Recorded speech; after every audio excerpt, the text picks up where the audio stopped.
The biggest thing I see in businesses is that they have so many products or so many things they're focusing on, but there's really only one or two things that are actually making them money. They end up trying to do all these things, and it's like they're constantly chasing a tail. So to give you perspective, when I met Virginie, and literally she bought me all these papers, and I'm like, wow. And I was looking at it going, how are you doing all of this, and how are you doing it successfully? She kind of just looked at me with a blank look on her face, and she wasn't really sure, because she knows she can do all this, and she has a lot of experience. And some of the things she was doing, she did them because she knew it, and she knew she could make money from it, but it wasn't really where her passion lied. When I said to her, well, what's actually making you money? Which part of these, 16 or however many there was, 12, yeah. She said, she pointed like to two areas. I think one was around the trauma counseling, and one was around, I think, Reiki. And so she was doing a lot of things. And the thing that we established about these 12 pillars is that the 12 pillars is what she brings into her process. And so we identified that what she does is actually a process, and this is where SOAR came from. And so with this process, we identified that, okay, when they come to her, they're in 3 states. So they're either in a state of crisis, they're in a state of, they've had some form of healing, but kind of need a little bit more, if that makes sense. But they've done a lot of the hard yards, but still need some support with that. And then the third state is that they just need a top up. They've come through, they've seen, they've done the work, they're on a path, and the last process is just kind of a bit of a top up. And what it ended up doing is setting her apart from where she was to where she wanted to be. And I think that's really, really important to identify in this, because a lot of people, they start out in business not necessarily where they want to be, but they get stuck in doing the things that are making them money, rather than taking that time to really identify what the business is about. And then how do we get onto that path? And so once we did this, so she did, rebranded her whole business. She changed the way her website looked. She changed her mindset around what her business is about. And I think that was probably the biggest bit of growth for her, was the mindset, because if you can't see where you want to be, it's hard for you to change the business into something that you want it to be. And so from that, she's actually been getting a whole lot of different opportunities that are pushing her into the path that she wants to go down.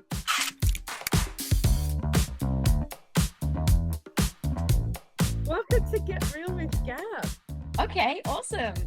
Great to be here. Yeah, awesome.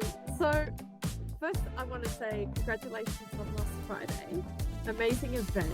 So how did you find the night, your first event under your new banner of your business? I've never done anything like that before. So, and you know what? I had a conversation with one of my friends that night, just briefly, because there was so much happening.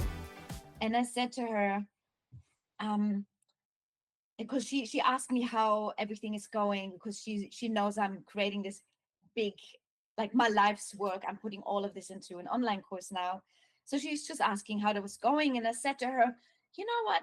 The funny thing is, I started Galactic with this galactic awareness, this consciousness, talking about angels and galactic beings and the cosmos all the time. And then I kind of grounded that, and I worked really hard to appeal to the mainstream. And so I studied mainstream knowledge, psychology, neuroscience, trauma, informed counseling, all of that stuff. And And now I've created this new branding with your help, with your amazing guidance. And so I can now appeal to the mainstream. However, I come full circle and I end up with my galactic, in my galactic world after all. But that's good. I think so. Well, yes, I think I'm still getting my head around it, because I mean, my true nature, my true being is galactic. I always look up into the sky. I'm just wired that way, born that way. But it's not something I would share with the world widely and shout from the rooftops. It's something that I do for myself. But I don't even bring this into my client sessions because I don't want to scare them away. Well, I guess it's some of those things that some clients would be open to it, and then others obviously wouldn't be open to it, if that Sure. makes sense. It's something that I guess you would govern as you go through that process. Tell me about how you've, found the whole process, why you came to me, and what was your thought process, and how have you found this whole experience? Because I've always wanted to ask you. I know it's been a very transformative, probably 12, 15 months, I guess, since we first met. Yeah, so I remember the moment very well. I will never forget it. You were there with clients sitting on a table next to me, and I was working away on my computer, and that cafe used to be my office. I really love being there because it's a cool space. Magic happens, and the coolest people go there, obviously. I even remember what you were wearing. I know you were speaking to a lady, and you were in your black dungarees, and I know you had like a singlet. I think it might have been like a khaki or grey coloured singlet, and you had a bucket hat on. Yeah, that sounds about right. Yeah. And I was drawn to, I've noticed you in the cafe a few times, and you were sitting next to me, and your haircut spoke to me so much. I love your haircut so much. You wear it so well. And I was like, this woman, she's amazing. She has something about her. And I knew one day I'm just going to speak to you. But as I was working next to you on the table, I was working on a marketing strategy, which wasn't one. Like, I was just hoping to have something. Yeah. And so I heard you overheard you talk about marketing strategies, and I was like, that's it. That's it. That's the sign. And I just kind of abruptly interrupted and asked your number, and we caught up shortly after, and the rest is history. So then this wonderful transformative process began. Yeah. And how have you found that transformative process? I know there's been a lot of growth on your behalf, and kudos to you for being open to growth, because sometimes like the biggest challenge in anyone's business is, it's, and I say this with love across the universe, is overcoming one's ego about what we think something is to what something could be. So talk to me about some of your biggest challenges and how you overcame those once we started working together. As you were asking a question, this process formed in my head. I would put it into 3 steps, really. The first step was utter excitement and relief. Someone was there, finally. The plea has been answered. And the excitement came because I was finally able to present everything that I have, and someone would look at it and give me some constructive feedback about it and help me make sense of what I've got and where to channel energy and focus and resources into. So that was, and I've never done this before. And you said you had 5 pages. Like, I had 12 pillars of my business. I remember I still have it here. And now I'm really good pillars though.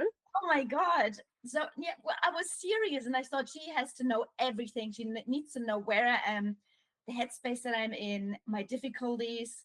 And that was one of the first things you said. No wonder you are so overwhelmed, because there's way too much going on. So, and then this process began, and I would now go into step 2, where you just talked a lot of sense into me. And just it was very refreshing and very real because yeah, well you took what I had and as a matter of fact just presented it and said, well, this is worth it, this is probably not worth it. If you were to focus on this, this will be the outcome, or the most likely outcome. If you focus on this over there, this will be the most likely outcome. It made total sense to me. So I let go of all the 11 other pillars and just focus on the one.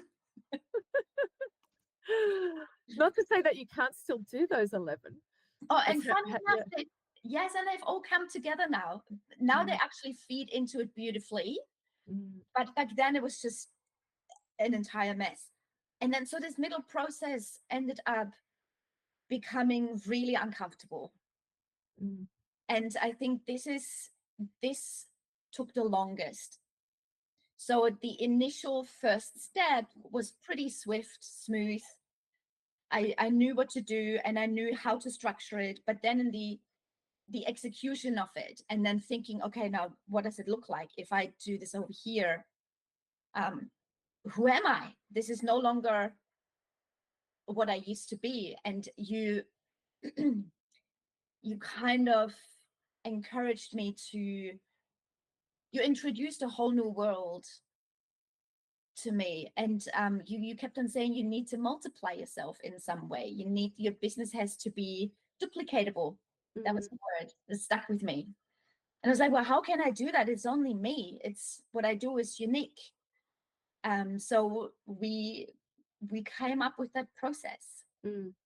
So that I've always had, but I didn't know I could use that as a process. And that got this whole thing started. So my business now turned into this process. It's now called the SOAR process. And everything is based around that. And that took months to put into a tangible form, into a sellable form. And it's really interesting because when I talk about you to some other clients of mine, the one thing I'm able to tell them is obviously two things. So, and I still, even though it may not be a category, it still could be, I always identify you as an intuitive healer who heals people through a SOAR process and teaches them how to soar. Like it makes it so easy for me to tell people what you do. Yes. If that makes sense. And it makes it easy for me because you asked me back then, all those months ago, what do you do? And I was like, I do this, I do that. I have no idea what I do. I could not, I was always looking for that elevator pitch, that just 1-2 sentence long statement that I could just say confidently what I do, who I am. That I couldn't because I did way too many things. Yeah. And now I can. Yeah. Awesome. And so talk to me about some of the wins that you've had. So you've had a lot of big wins. Well, I classify them as big wins. And you've had some really great indirect wins.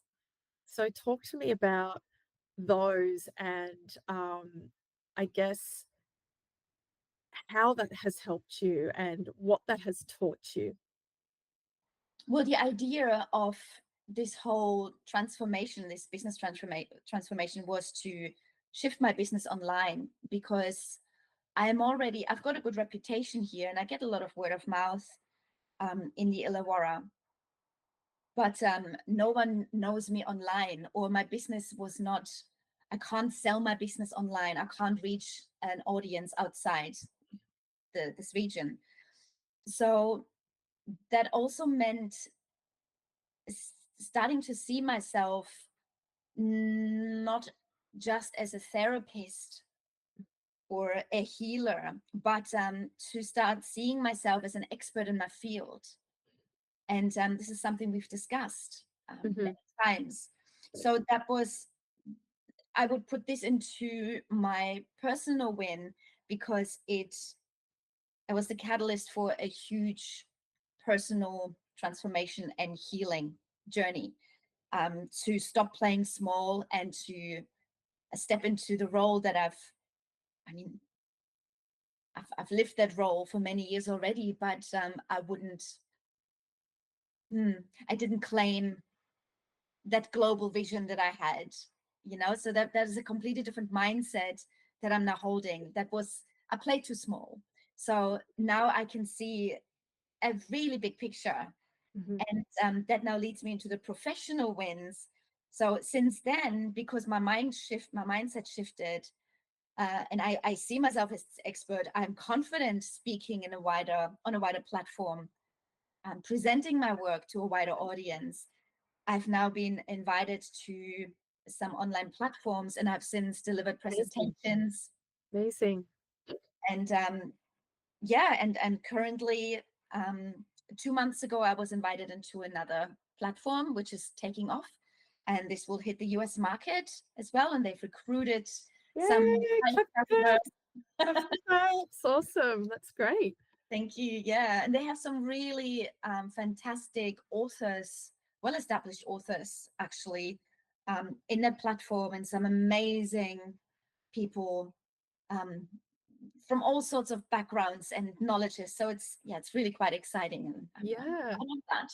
That's awesome. That's fantastic. Well done. Thanks. Yeah, and that could have never happened before because my mindset wasn't there. My website didn't support it.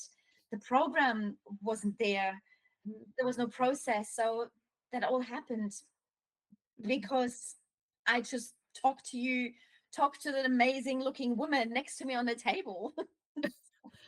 Yeah, but let's not, downplay that you've done all the work. All I did was just plant seeds. So I'm a seed planner, And you've planted them really well. Yeah, and, awesome. And they took a while to germinate. Is that the word? I think so, yeah. I have no idea when it comes to plants. I love them, love flowers. Have no idea about terminology. I want to talk to you about fear, because obviously fear comes in many forms. And I know you experienced fear within this growth process. I want you to kind of tell us about that fear process and what are some of those things that kind of helped you see through the fear and move forward past the fear? Fear. Yeah. Like everyone goes through fear in their business, and it's kind of like it could be, the fear of success. It could be if I choose this path, the fear of not what's going to happen or what will happen, or even just personal fear. For example, I know when I sort of started this business of mine, I sat there and thought, oh gosh, the fear of wasn't so much failing, it was the fear of people, working out, I guess, my little idiosyncrasies, and maybe I'm, I have really bad imposter syndrome and everyone can see it. You know what I mean? Talk to me around how you've overcome some of your fears to take that leap. Okay. Yeah, thanks for explaining that, because I had to think about this for a moment, because I didn't have those classic business fears. That there were none. I was so ready, and still there are none. But the only fear I had in the process, and I said it so many times, and you brought me back to earth every single time, was I was afraid not to be able to create anymore. Because I mean, you've seen my 12 pillars. There is so much creativity, there's so much passion, there's so much flow in this head of mine, that I didn't want to get stuck in the process alone, even though the process is the very foundation of my business, and it's the thing that helps heal people ultimately. But what feeds into the SOAR process are tailored and guided meditations, that are music that I create, that are books that I write, that there's so much there. There's workshops that I facilitate, online courses that I create. So I'm constantly creating, I'm always bundling knowledge up and deliver it in some way. And I've only just, now that the process is in place, website is there, everything is supported, I can now do that again. And I'm in the middle of writing a book, actually. That was a very big fear at the beginning, not being able to create, because the business would take that away from me. Interesting. Wow. Whereas your business is around all of that, if that makes sense. So yeah. I want Interesting. the SOAR process to support my passion projects, and that is creating. Yep, which makes sense. So, because I kind of put, I guess, your line or your industry in that creative space anyway, because in order for people to understand or, I guess, connect with touch points, you have to be creative, if that makes sense. You have to be able to talk to someone in a mode that they're going to understand, if that makes sense. Yes. And then not be afraid of that process. So yeah. So I guess then, like, with your customers, and even though, like, I met a whole bunch of your meditation group that connect, is it every Wednesday? Was it every Wednesday meditation? Yes. Yeah. How have they received what your transition is? Have they noticed your transition? And if so, what's some of the feedback that you've been getting from your transition? Yeah, they definitely noticed the shift. Most definitely. And you know what? The funny thing, I still haven't announced it. I just really? I just quietly shifted. And the people that are actively working with me, they are they're noticing it. My flyers have changed, my business cards have changed. Yeah, like there's a whole lot, the whole, like, I mean, the colors, everything, like your branding. Yeah. And even the way I speak and the way I show up. So they've mentioned it. There's a whole new persona, not a persona, but whole new vibe there, because I've stepped into that. Yeah. They are more confident. And friends of mine, they were really happy because they've seen it this whole time. They were just waiting for me to step into this. So yeah, there's lots of celebration here. So I guess, so why haven't you told your meditation crew? Why haven't you announced this? I've told my meditation crew. I have told the people that see me personally, but I haven't started.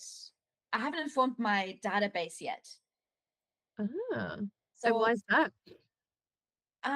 Well, I think this is then the next step. You and I working together. I want to get it right, and I want to make it a launch. I want to have the right marketing in place. Yep. So I don't just want to post for the sake of posting or sending an email for the sake of just sending an email. I want, when I do fully engage, I want a strategy in place, and I want a consistent flow of emails and interaction. I want to build the community online space, and that hasn't been set up yet. Yeah, that makes sense. Yeah, because obviously, if throwing a marketing strategy at the wall and seeing what fits isn't going to, work.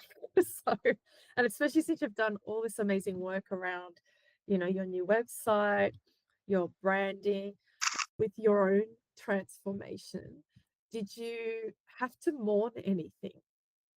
Yes, of course, I mourned, and that was the biggest part of it. I mourned that narrative that I held for so long, the perspective of me, that mindset that I was in, and the struggle mindset too, and I know I'm here to do great things. I know I have a message to share with the world, but I will never achieve this. That kind of mindset, I mourned, because it was safe in that space as well, Yeah. And I know that took a fair bit of time for you. It was like, I know you got really sick, and then I think it was like at least 6 to 8 weeks before we spoke from one conversation to the other. You know what Yeah. I mean? And we had that conversation around, I guess you could say, mourning, and you've been going through those processes, and I guess letting go and letting in, if that makes sense. Absolutely. Yeah. That was, yeah, it was a huge transformation. So, and you know, and you've seen me cry and some of those meetings, and shifting your business is, like, for me anyway, is a personal process, because I am my business.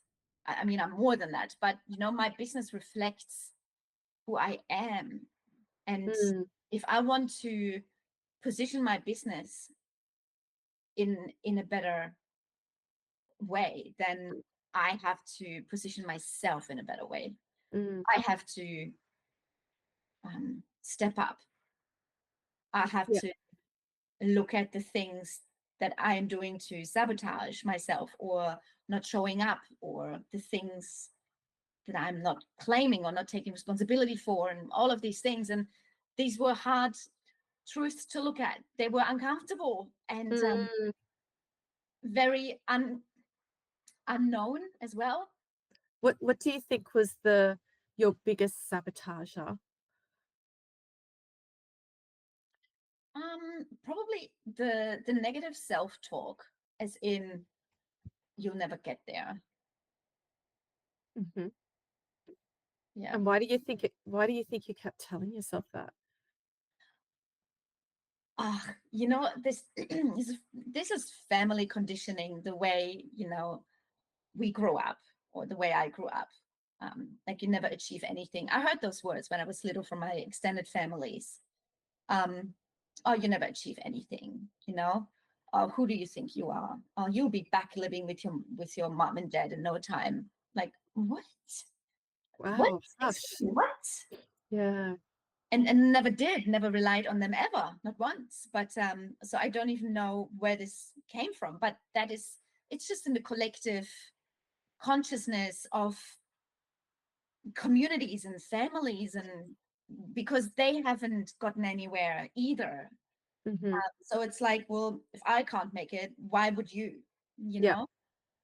So it's like this whole, it's like in a way, even an ancestral thing that we're overcoming. It's like, no, I'm going to break this pattern. I can achieve, not in a traditional sense. I'm not going to be a lawyer or a doctor or what you had in store for me. I'm going to be an entrepreneur, helping in the healing of humankind. That's a job position that I've created for myself, you know? Yeah, amazing. I love that. Job description for yourself. You're very employable, so, you know, which is awesome. You know, you're doing some great stuff. I guess when you see yourself at the peak of what you love doing, what does that look like? And how do you keep that at the forefront of your mind every day? What do you do to keep you focused on what that, I don't want to say success, that pivotal moment of when you know that, oh my God, I'm living the dream more than the dream, if that makes sense. My dream is to hold conferences, 300, 400, up to 1,000 people in one room. And I'll be there guiding them through the SOAR process, and you know, demonstrating it. It's going to be like a weekend intensive workshop. People stay in a hotel or around and come to the conference and just heal their lives, physically, emotionally, mentally, spiritually. Like, really step into the fullness of who they all are and just soar in life. And so obviously you're on the path to that. Do you have a date, year, century, whatever it is, in mind of when you would like that to happen? Everything happens in divine timing. And right now I'm in the process of setting everything up so that can happen. So the website is now supporting it. Social media is now supporting it. And now I have to have that marketing strategy to get there, right? Because I'm doing that already, but on a very small scale. So I do that in my home at the moment. I have been for the last 16 years, but I want to take this now on a bigger stage. So, and it feels like I'll be there in my early 50s. Okay, Yeah. interesting. So that's awesome. But that's the pinnacle. Yeah. So I'll be doing this much earlier, but that moment that you were asking me to describe, I think I'll have in my early 50s, which, oh my God, it's not that far away. I know time travels quick, hey? Okay. Yeah, Yeah. yeah. Wow. And I guess then, everything you're doing at the moment, you're setting those, I guess, building blocks and, stepping stones to get to that process, you know what I mean? And it's really interesting because, it's good to have these big picture goals, and I think we had a conversation very early on around, setting a date. You know what I mean? Dates for when, for example, you launch or you want to have these things done. Because, like, at the end of the day, you can always move a date, but if you're not working towards something or a point in time, then it's always going to just keep passing you by. Yeah. And so the fact that, you've kind of envisaged that you'll be knee deep in it by the time, you're 50 means that, every building block you're building now is that you're going to be, meeting that 10 people, then 20 people, then 100 people. Like, it's those stepping stones to those thousands, so to speak. So, Yeah. yeah, And interesting. now thinking about it, the galactic party we just did is part of that, because before I wouldn't have pulled people together to just hang and talk. It was more,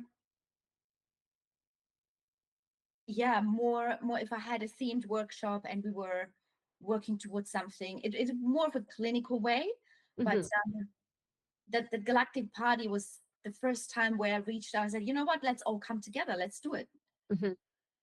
So I think that yeah, it's all part of it.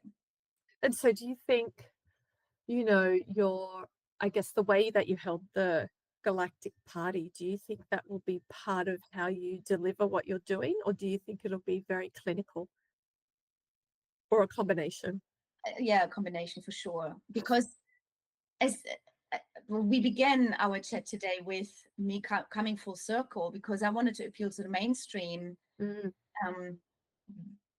now I ended up back with higher dimensional consciousness and galactic themes and all of that. So it has to be a combination of, it has to be a bit of playfulness there too.